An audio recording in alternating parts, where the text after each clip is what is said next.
Please don't think this will be linear or make sense in the common way.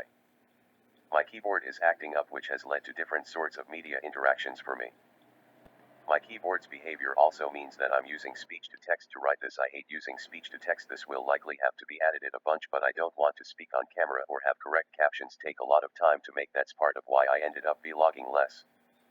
With the COVID-19 pandemic, even my life has been somewhat distorted. I meant to work on my watch later list on YouTube. I wanted to get to videos about World War II. Instead, I found several videos about booktube, most of those years old, as well as 2 videos and by TED Talk creators using American Sign Language. I was studying ASL very seriously during my nervous breakdown in 2017 and my slow recovery in 2018, but I haven't been doing so well in studying. I found the social part, simply being around people at silent dinners, to be too much. And that was before we had these shelter-in-place orders, being told not to gather in groups larger than 10 people.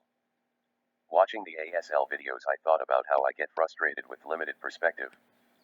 For instance, many people probably most take touch to be about physical touch. However, that simply doesn't hold with current reality.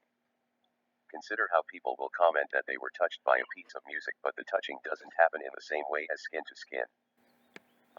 Was that the furthest I was going with that? I do really enjoy editing as I'm talking. Maybe that's part of why speaking with my voice unaided is such an uncomfortable thing for me. What is the point of my YouTube channel? I think the question of a point is a question of branding, and that's something I find entirely pointless. Like, if my writing is supposed to be all about BDSM, what sort of space does that leave for my other interests? Much of my current writing is focused on disability and / or autism. It seems so right to be writing with a non-human animal at my side again. Honey the Wonder Pup, as I jokingly call her sometimes, or more seriously, my service dog in training, let out a huge puppy sigh in her sleep.